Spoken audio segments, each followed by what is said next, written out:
Hello, students! Whether you're writing poetry or prose, there are some basic performance techniques that can pump up your work and make it resonate. After all, you don't just represent yourself on stage, you represent us, and we need you to blow your audience out of the water. So, even if you know everything, take note of the following, because there will be a test at the end of this video.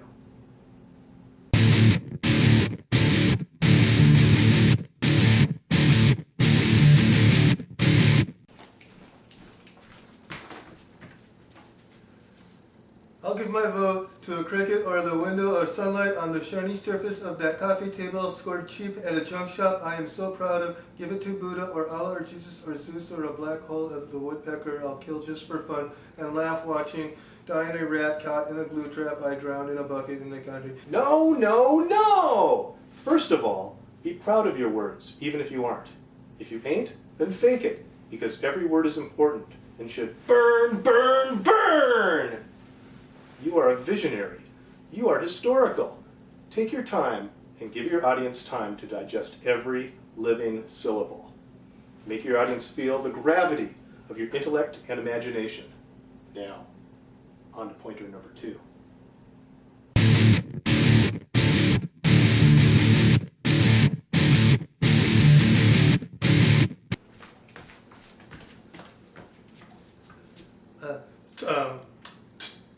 Turn off those radio waves. I want to kill a bird. I don't care what it is.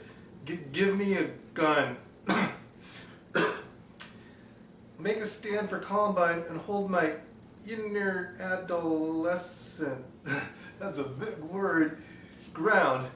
Buy a goat instead of a vote. Milk it. Lost my place. Where? Oh, here I am. Listen to Billy or my grand... No, no, no! That's half-baked. Never bake a pie halfway.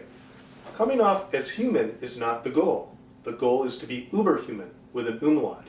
So practice before reading aloud. Know what words are coming up and what ones you want to stress and what ones you want to play with. Plot it out. And if you're not sure about a pronunciation, or if you have trouble pronouncing certain words, write yourself a note in the text, like pasta. I always think pasta for some reason when I read it. I don't know why, but I don't want to say it wrong when I'm performing, so I write myself a note that it rhymes with rasta. And say you say something wrong. Don't go back and correct it. Just keep blazing away with confidence. If you speak with authority, nobody will ever know you screwed up. And pause for effect and emphasis. At strategic places, like at the ends of paragraphs or stanzas, where you can always find your place again. Now, on to the next pointer.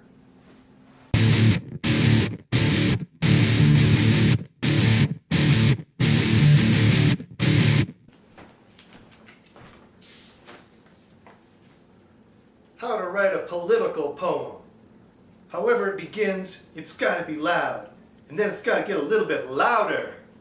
Because this is how you write a political poem, and how you deliver it with power. Mix current events with platitudes of empowerment. Wrap it up in rhyme or rhyme it up in rap until it sounds true. Glare until it sinks in. Because somewhere in Florida, votes are still being counted. I said somewhere in Florida, votes are still being counted. And Dick Cheney is peeing all over himself in spasmodic glee. Make fun of politicians. It's easy. Especially with Republicans, like Rudy Giuliani, Colin Powell, and Al Gore, as if we need a Darth Vader, not Ralph Nader. When I say call, you say response. Call, response, call, response. Amazing grace, how sweet the...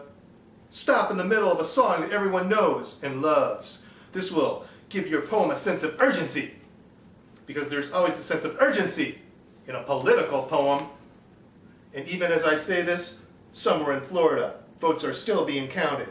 And it makes me want to beatbox. Because I have seen the disintegration of gentrification and can speak with great articulation about cosmic constellations and atomic radiation. But by the time you get to the end of the poem, it won't matter anymore. Because all you have to do is close your eyes, lower your voice, and end by saying the same line 3 times, the same line 3 times, the same line 3 times! Yes, yes, yes! The word ham comes from Hamlet, from ham actors hamming it up. I'm not saying be cheesy though. What I'm saying is don't just read. Perform! Incorporate theatrical inflections and gestures. Make eye contact with audience members.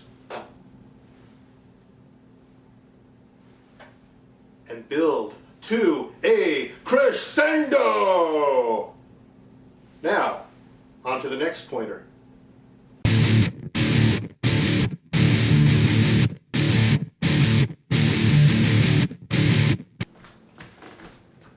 So this one was inspired by Courtney. Yo, Courtney, what's going on? I'm up here on stage.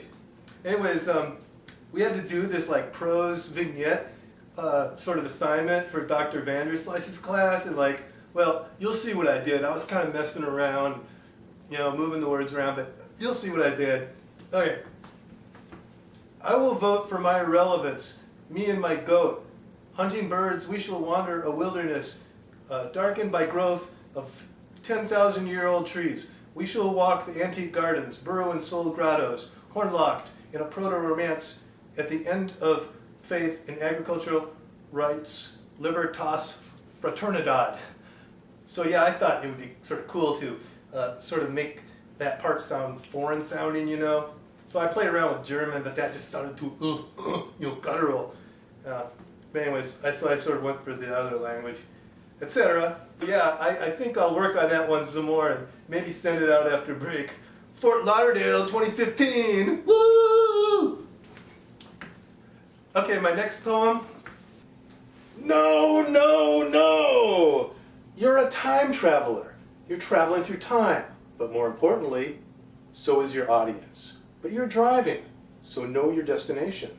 We don't want to be driven around in circles and up and down random streets. We don't want your ad libs, especially when there's a time constraint. If others are reading next, don't go throwing stories in there about what inspired your poetry or prose. Just do it. There's nothing more annoying than a reader who takes 17 minutes to fill a 10-minute slot and cuts into other people's mojo and makes everyone have to stay longer. So time yourself before you do it. Okay, the final pointer.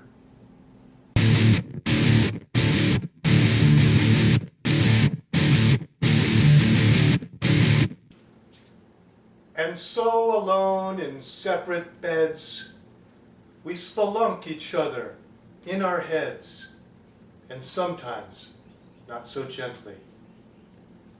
Thank you, Little Rock. Good night.